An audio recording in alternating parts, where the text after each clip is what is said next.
Claudio, ¿qué tal? Buenas noches, Feynman le habla, ¿cómo anda? Eduardo, ¿qué tal? Buenas tardes. Gracias por atenderme, Claudio. No. Cuénteme, ¿hay algún tipo de norma, de protocolo de los custodios para un fiscal, para un ministro? ¿Hay algún tipo de reglamentación? Eduardo, hay ciertos protocolos que se rigen, que nos rigen a todos aquellos que estuvimos en custodias de Estado. Yo ayer estaba viendo un programa de televisión en el cual se había presentado un sindicato de custodios opinando sobre el tema.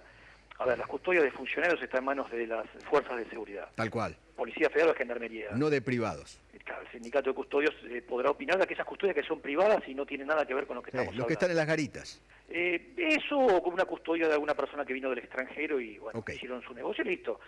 Las custodias de funcionarios son muy diferentes, Eduardo. A ver, en primer lugar, el perfil del custodiado va marcando más o menos cómo tiene que manejarse la custodia. Y no es fácil, A mí me ha tocado con algún ministro que por ejemplo, no quería que viajemos al interior del país. Y bueno, hubo que decírselo al jefe de la custodia, que es un comisario, para que él tenga una entrevista directamente con el ministro, para hacerle saber hasta qué puntos y hasta qué límites tiene que llegar una custodia, ¿no es cierto? ¿Quién era el ministro? ¿Me lo puede contar? No. Un ministro del Interior, Domingo Cavallo. No, ministro de Economía. Eduardo. Por eso, un ministro de Economía. Hubo varios ministros de Economía, Eduardo. Pero si iba al interior, debe haber sido Cavallo. No, viajaron todos. Yo estuve con Cavallo, con López Murphy, Machinea, Labaña, viajaban todos, Eduardo. Ok. ¿Y se negaba a ser custodiado en ese viaje? En ese viaje. Y si vamos un poquito haciendo un poco de historia, vos tenés que recordar cuando fue el atentado que tuvo el hijo de Menem. Al principal que debía estar junto al hijo de Menem fue procesado, pasó a disponibilidad. Sí. Por ejemplo, lo que hizo el señor jefe de la institución, de la Policía Federal, que pasó a disponibilidad a la gente que estaba en la custodia del fiscal, está muy bien, hay que investigar cómo fue el accionar de la gente esta, cómo actuó el personal policial, y no está mal que sean pasados a disponibilidad. Algunos dicen, se cortó el hilo por lo más delgado. No, hay que ver cómo trabajaron los muchachos estos, y bueno, nada. Pero tenemos que entender que todas las custodias son diferentes y que, en definitiva, quienes marcan el camino muchas veces son los que son custodiados, ¿no es cierto?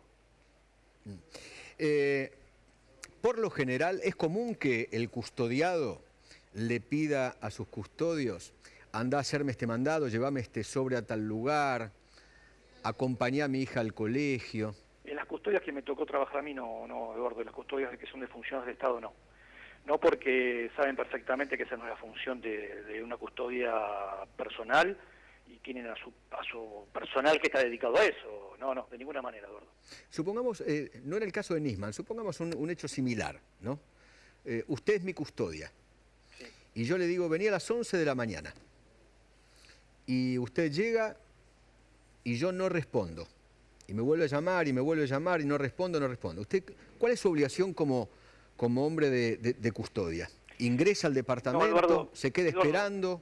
Yo lo aclaré al principio antes que me llamen. Yo del tema Nisman no voy a hablar porque desconozco absolutamente lo que ha sucedido. Yo te puedo dar experiencias nuestras, en las cuales cuando íbamos al domicilio de un ministro, si el funcionario decía que salía a tal hora, y si no salía a tal hora, se lo esperaba el tiempo que había que esperarlo, se hablaba con el secretario privado o con la casa directamente, todo dependía de qué funcionario sea.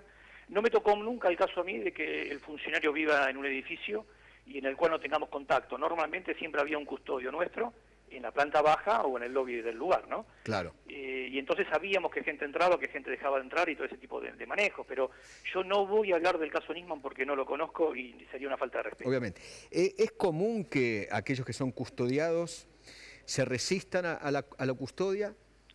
Al principio siempre es difícil, Eduardo. Era muy normal que el jefe de la dependencia, que es el jefe de una división, concurra por primera vez a ver al funcionario para presentarle quién iba a ser su jefe de custodia y contarle lo que es una custodia, en definitiva, cómo se maneja la custodia, ¿no es cierto?